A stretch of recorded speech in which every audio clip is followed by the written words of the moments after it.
नमस्कार दोस्तों, आज के इस वीडियो में आपको बताऊंगा हिंदी के पेपर में मैक्सिमम छात्र जो पद्यांश लिखने के लिए आता है उसको लिखते समय क्या क्या गलतियां करते हैं। पद्यांश को आपको पेपर में किस तरीके से लिखने चाहिए जिससे जितने भी नंबर का ये पेपर में पूछा है उतने पूरे के पूरे नंबर आपको मिल सकें। किसी बोर्ड परीक्षा में 4 नंबर का पूछा जाता है, किसी में 6 नंबर का पूछा जाता है, तो अलग अलग बोर्ड में इसके लिए अलग अलग अंक निर्धारित रहते हैं। तो चलिए मैं यहाँ पर आपको एक पेपर लेकर के दिखाता हूँ। सबसे पहले सन ये 2019 का पेपर है।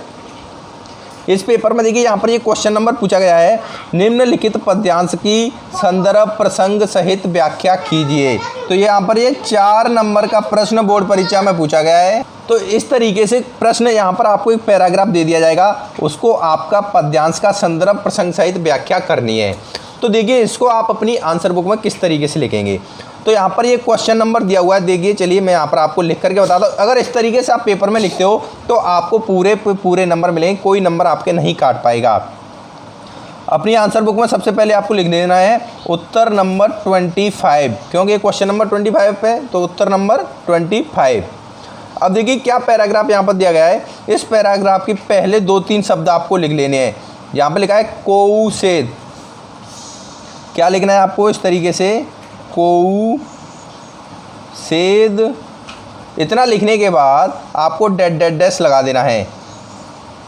डैश लगाने के बाद लास्ट के 2 वर्ड लिख लेने हैं, सुखानी है। तो यहाँ पर मैंने क्या लिख दिया, सुखानी है। इतना लिखने के बाद आपको क्या करना है फ्रेंड, इसके बाद आपका काम है वो शुरू होता है। इतना लिखने से एग्जामिनर को समझ में आ जाएगा कि आप कौन से पैराग्राफ को सॉल्व कर रहे हो, क्योंकि वहाँ पर अथवा में भी दूसरा पैराग्राफ दिया हुआ होता है। तो इतना लिखने के बाद यहाँ पर सबसे पहले आपको हेडिंग लिखनी पड़ेगी, क्या, संदर्भ। तो आप संदर्भ कैसे लिखोगे। संदर्भ लिखने के लिए आपको पता होना चाहिए कि ये जो पोएम ली गई है इस पोएम के कवियत्री या कवि कौन है और कौन से पाठ से लिया गया है। अगर आपको इतना पता है तो संदर्भ का जो 1 नंबर फिक्स रहता है वो 1 नंबर आपको मिल जाएगा। तो संदर्भ में आपको लिखना है प्रस्तुत पद्यांश। यहाँ पर ये पद है तो आपको पद्यांश लिखना है। देखिए यहाँ पर छात्र कभी कभी गलती कर देते हैं पद्यांश की। यहाँ पर आपको ये ध्यान रखना है पद्यांश और गद्यांश, इन दोनों में बहुत डिफरेंस है फ्रेंड्स। अगर आपने पद्यांश की जगह गद्यांश लिख दिया और गद्यांश की जगह पद्यांश लिख दिया तो संदर्भ का आपका जो 1 नंबर है वो नहीं मिलेगा आपको।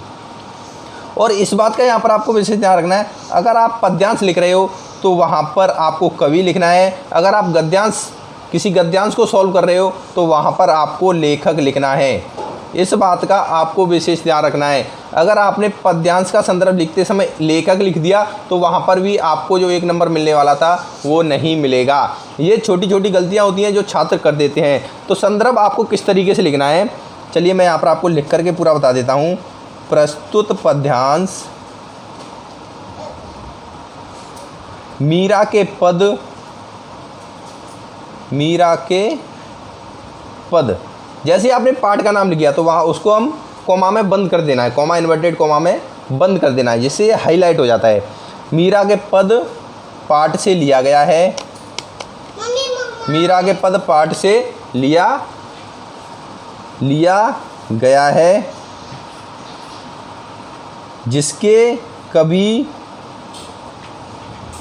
कवि कौन है, मीराबाई है। बस इतना लिख दोगे तो आपका संदर्भ है वो पूरा हो गया। ज़्यादा एक्स्ट्रा कुछ भी लिखने की ज़रूरत नहीं है। इसमें आपको क्या ध्यान रखना है, एक तो ये पद्यांश लिया है तो यहाँ पर पद्यांश लिखना है। जब पद्यांश लिखोगे यहाँ पर तो यहाँ पर आपको कवि लिखना है। यहाँ पर आपको लेखक का उपयोग नहीं करना है। लेखक आपको कहाँ उपयोग करना है, गद्यांश लिखोगे वहाँ पर, क्योंकि एक पद्यांश पूछा जाता है, एक गद्यांश पूछा जाता है। तो ये गलती आपको बिल्कुल नहीं करनी है, नहीं आपके पद्यांश लिखते समय नंबर काट लिए जाएंगे। इसके बाद आता है प्रसंग। नेक्स्ट हेडिंग क्या आती है, प्रसंग। तो प्रसंग आपको हेडिंग लिखनी है। देखिए प्रसंग में क्या लिखना होता है आपको, जो भी ये पैराग्राफ जैसे दिया गया है इस पूरे पैराग्राफ को आपको पढ़ना है। उसमें से क्या ऐसा इंपॉर्टेंट है, यानी पूरा सार का 1 वर्ड में आपको लिखना होता है प्रसंग में। जैसे मान लीजिए कोई पैराग्राफ है उसमें आपको लिखना है, तो पैराग्राफ का अर्थ आपने समझ लिया, तो उसमें लिखना है आपको मीराबाई ने भक्ति मार्ग में प्रचलित ढकोसलों का खंडन किया है, प्रचलित बुराइयों का खंडन किया है, उस पैराग्राफ में उस कवि ने क्या बताया है उसके बारे में सिर्फ एक लाइन आपको लिखनी है।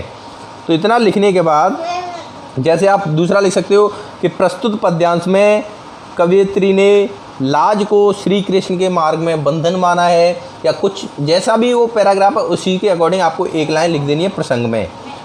उसके बाद स्टार्ट होता है व्याख्या। व्याख्या में आपको क्या करना होता है, जो भी पैराग्राफ आपको पूछा गया है, जैसे मान लीजिए ये पैराग्राफ आपके सामने रखा हुआ है, इस पैराग्राफ की आपको पूरा हिंदी में अनुवाद लिखना होता है, वो हो जाती है व्याख्या। तो फ्रेंड इस तरीके से अगर आप कोई भी पद्यांश लिखते हो तो आपको पूरे 5 नंबर या 4 नंबर जितने भी नंबर पूरे मिलेंगे। तो इन गलतियों का विशेष ध्यान रखना। धन्यवाद दोस्तों।